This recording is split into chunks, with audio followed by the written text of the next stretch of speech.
mpini, hawa washikilie jembe makali, wao sisi wanaume hatuwezi kufika kwa sababu sasa hivi kuna malebo, kuna mabifu yanaendelea. Unaamini kuna mchawi kwenye muziki wa Bongo Flava?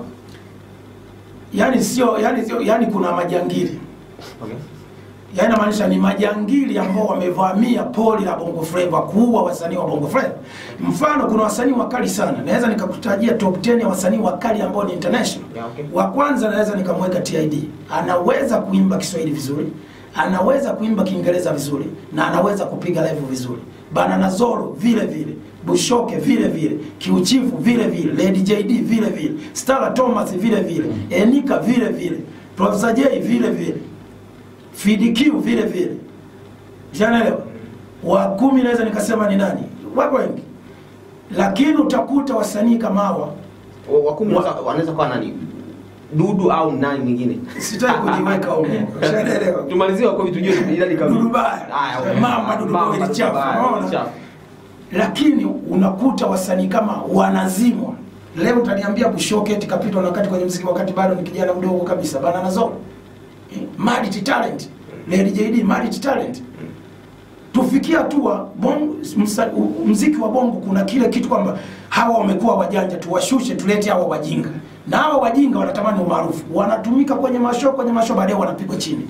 Wanaletwa na ndio maana Tanzania kila siku wasanii wapi? Nenda Kenya. Kina Letson ni wale kina Babu, wakina Bambu, wakina Nameless, wakina Amani, wakina Wau, wakina Nonini, wakina Jua Kali. Na wapi wanakuja? Kina Octopizzo. Ukienda UG, wakina Camilo, kina Bebe, wakina Juliana, wakina Bobby Wine, wakina Lagadi, wapo wanakuja au wapi wanakuja? Ndio game ya muziki. So umesema kwamba kwa utaratibu wa muziki unakuwa kwa kasi. Sasa je, ambao mnawaacha muziki unakuwa au unakuwa kwa matabaka?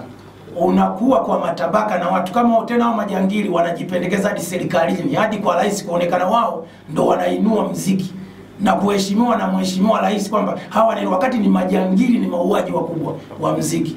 So nini future ya muziki wetu sasa kwa hali hiyo, kama vipaji vinanyimwa kama unavyodai? Na future kwanza ni unity. Ushaelewa? Unity itakuja pale wasanii watapokuwa na love plus respect. Hauwezi kufanya umoja na mtu ambaye mheshimu. Hata kwenye ndoa lazima umheshimu mkeo na mke amheshimu mume. Huwezi ukasema mimi hawa mademu na lala nao mimi mke wangu ni fulani. Sasa unalala nao vipi? Ni lazima usilale na wale malaya, unamheshimu mkeo kwa sababu usije ukampelekea ugonjwa. Love, huwezi ukawa kwenye chama chochote hata cha siasa wakati wapendi wenzio. Upendo na heshima ndio inaleta umoja. Sasa kwenye Bongo Flava hakuna kila mtu anamgeuka mwenzake.